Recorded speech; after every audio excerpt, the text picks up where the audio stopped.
Olá, aluno do sexto ano, seja bem-vindo a mais uma aula do Se Liga na Educação. Meu nome é Raquel Rezende, sou professora de Geografia. Nossa aula de hoje é do PET 2, semana 5, Ocupação do Solo. Na aula de hoje nós vamos identificar e analisar distintas interações das sociedades com a natureza, com base na distribuição dos componentes físicos naturais e populacionais, incluindo as transformações da biodiversidade local e do mundo. Então, gente, nós vamos falar da ocupação do solo. Primeiro, o que é o solo? O solo é a camada mais superficial da Terra, Então, é a superfície da Terra. É onde que tem ali vários seres vivos que ocupam os nutrientes, Onde que o homem ocupa com a plantação, com as construções.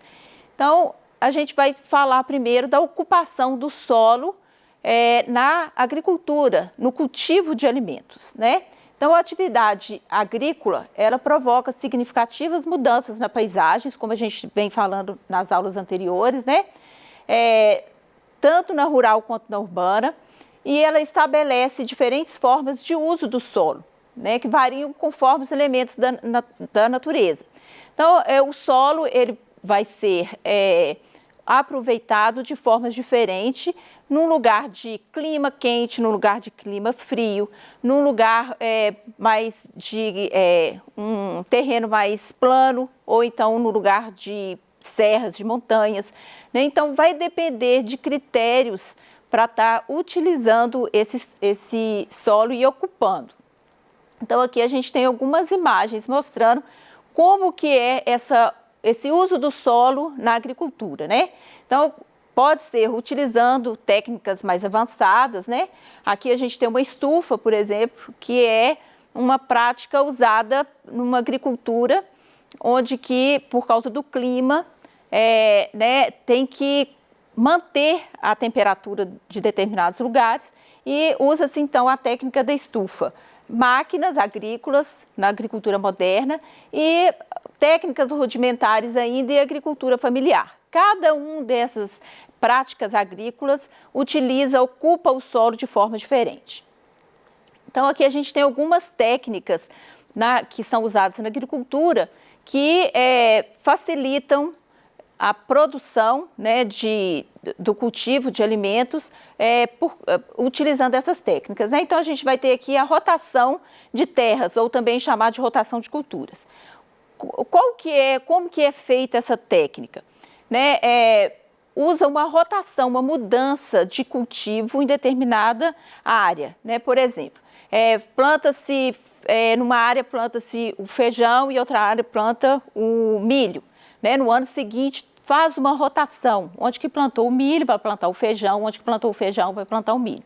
Aquilo para quê? Para que o solo ele não empobreça, ele não perca os nutrientes necessários ali para estar desenvolvendo o cultivo daquela planta. Outra técnica utilizada é o terraceamento, que vai ser, geralmente ele é usado em lugares íngremes, nas encostas de morros, de serras, onde que o terreno não é propício para a agricultura, mas eles vão cortar, É uma técnica que corta o relevo ali, fazendo degraus, para poder usar para plantar. Isso é muito comum na Índia, na China, onde que o terreno é mais acidentado, o solo é mais acidentado e eles têm pouco espaço para plantar, Então, ali a gente tem até uma imagem do cultivo de arroz. Outra técnica muito utilizada é a irrigação. A irrigação é uma técnica antiga, usada há milhares de anos atrás, Só que ela vem sendo desenvolvida e usada em vários lugares, onde que falta a água, falta a chuva. Aqui no Brasil, por exemplo, o Nordeste do Brasil, há uns poucos tempos para cá, ele utiliza muito dessa técnica, para melhorar a qualidade do solo. Porque o solo é bom, o clima é bom, O que falta é a água, é a chuva. Então, com a irrigação, eles conseguem produzir alimentos, que poderia não ser propício para aquele lugar, por causa que eles utilizam essa técnica da irrigação. Consumismo, agropecuária, carvão. Que você sabe o que essas três coisas têm em comum? Todas elas estão diretamente ligadas a impactos ambientais.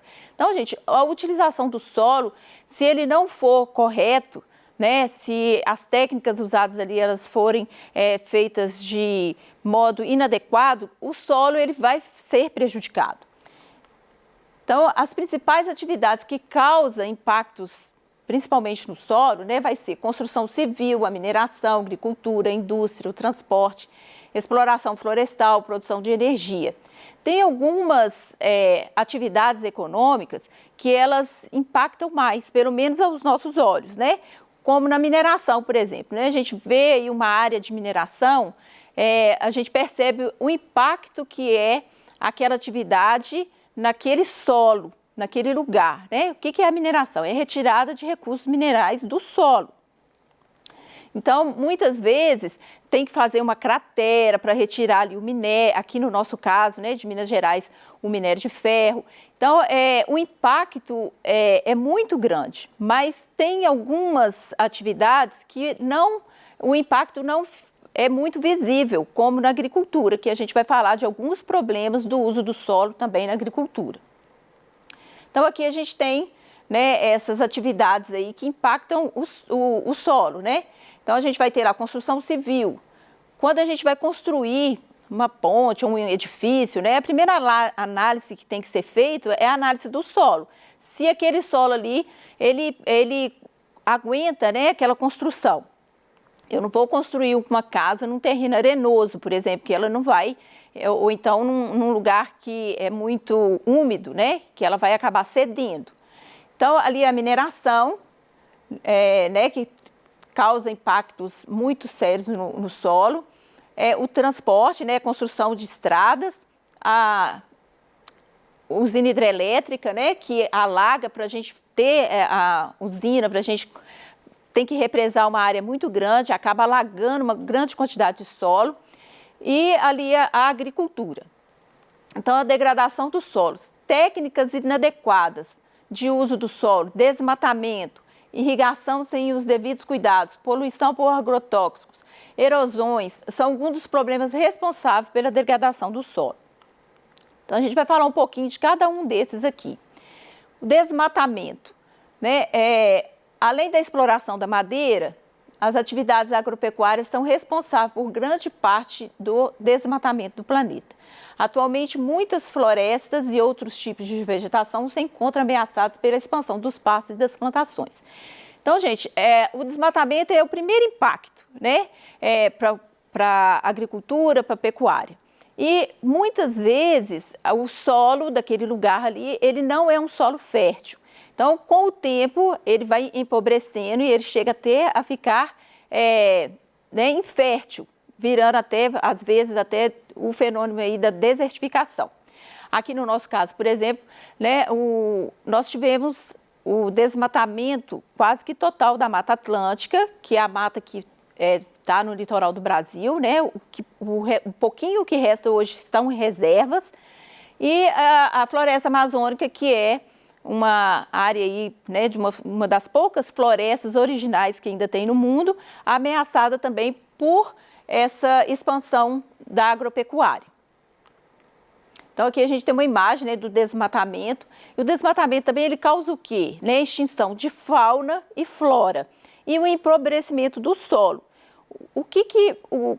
Na floresta amazônica, por exemplo, a gente sabe que o solo daquela região é um solo pobre, né? O que alimenta a floresta é a própria floresta, né? É os nutrientes de galhos, de folhas, de animais, né?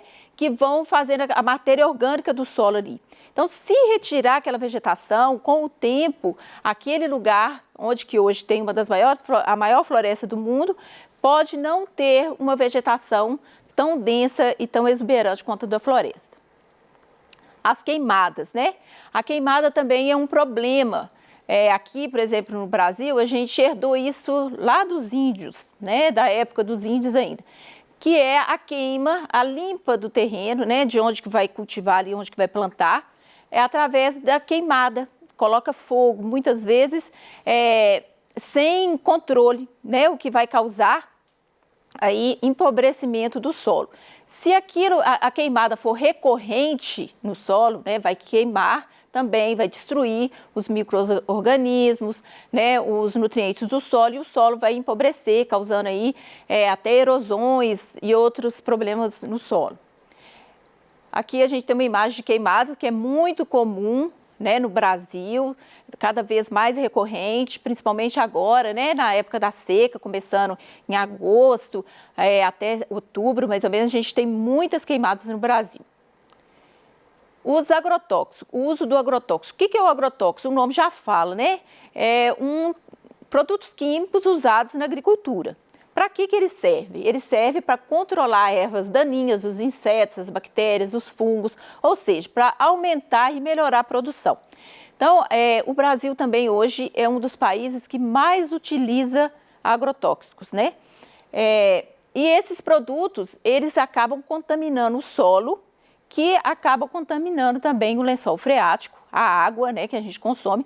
Então, além da contaminação do solo, esse agrotóxico, quando ele é exagerado, né, ele acaba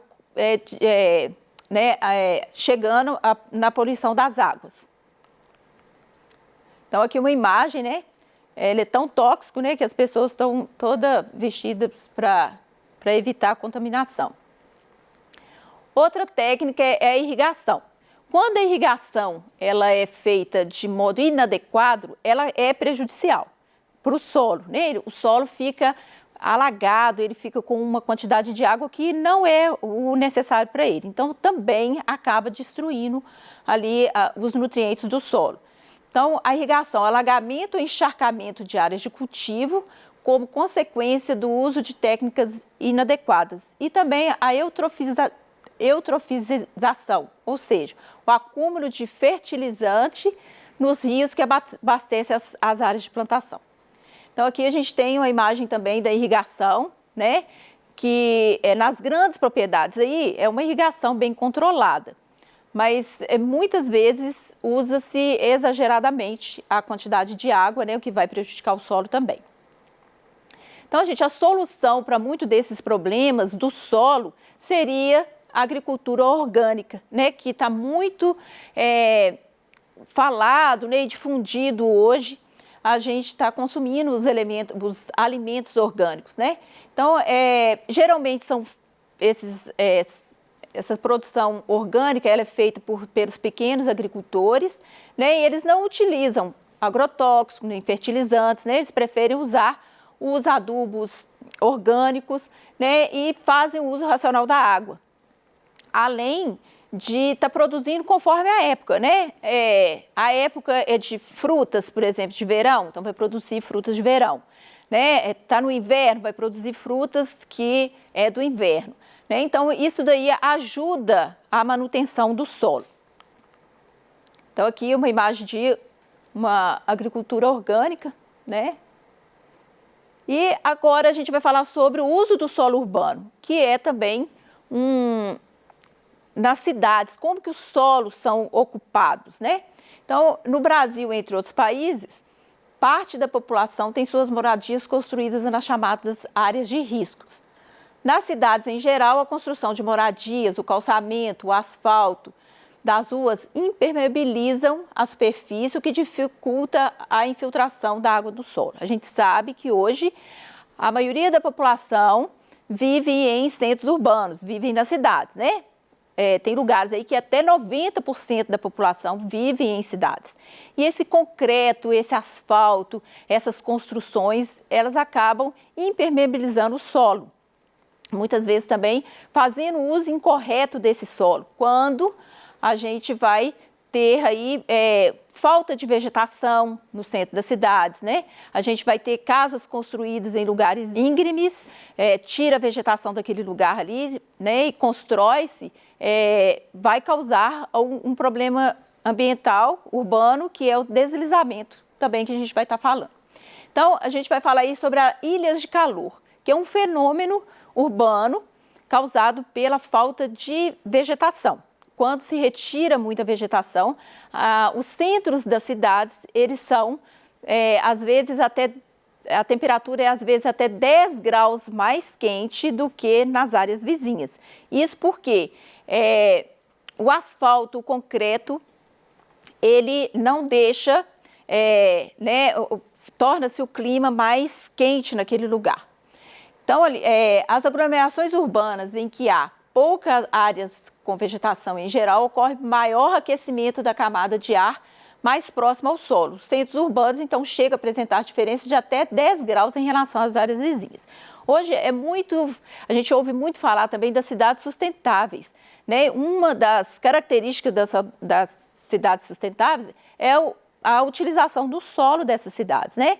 Ao invés de ser asfalto, ser calçamentos, ter mais áreas verdes, né? Muitas cidades, Belo Horizonte mesmo tem, né, parques no centro da cidade para amenizar esse calor provocado aí pelo asfalto e pelo concreto das grandes cidades. Então aqui é uma imagem de a ilha de calor, como que funciona, né? O centro da cidade sem vegetação, o uso do solo mal utilizado ali, né, com o concreto, e as áreas em volta aí com uma temperatura mais amena. Os deslizamentos é um outro problema que ocorre nas grandes cidades, né? Quando as pessoas ocupam áreas que não são para ocupação. A gente sabe que o homem também ele sempre procura construir, viver em lugares baixos e perto de água, né? Quando uma cidade cresce muito, as áreas mais tardiamente ocupadas vão ser áreas de lugares mais altos, né? E o que acaba acontecendo?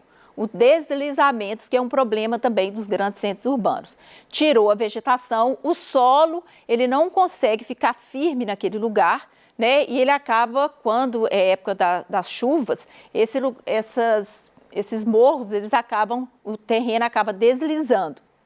Acontecendo esse fenômeno muito comum também da gente assistir aí na televisão, né, na época das chuvas, em várias cidades, né, o deslizamento de terra. Aqui a gente está mostrando um no centro de cidade, mas isso é recorrente nas estradas, né, em vários lugares. Então, outros problemas urbanos que também de acordo com a ocupação, né, que são consequências aí do tipo de ocupação do solo, vai ser a favelização, as moradias precárias, a carência de saneamento básico, por não ter condições desse saneamento básico chegar, né, nas residências, o lixo, poluição sonora e visual e o transporte ineficiente. Então, gente, na aula de hoje nós vimos os impactos ambientais causados pelos diferentes tipos de ocupação do solo, tanto no campo quanto na cidade. Então, a gente falou aí sobre desmatamentos, as queimadas, o uso excessivo de agrotóxico, a utilização inadequada da irrigação, nos centros urbanos, as ilhas de calor e os deslizamentos. Então, aqui tem uma questão, a 2 da semana 5, né, para a gente estar marcando aí qual que é a questão alternativa certa. Abaixo estão listadas algumas ações que podem ajudar a conter os deslizamentos de terra. Assinale a única que não ajuda nesse processo. Não destruir a vegetação das encostas, consertar vazamentos e não deixar a água escorrendo pelo chão, não dificultar o caminho das águas, né, de chuva com o lixo e destruir a vegetação das encostas, né? Então, ali assinale a alternativa que não ajuda. A gente tem que conservar a vegetação. Então, seria a letra D. Então, gente, aqui estão as referências da aula de hoje, né? E obrigado pela participação. Até a próxima aula.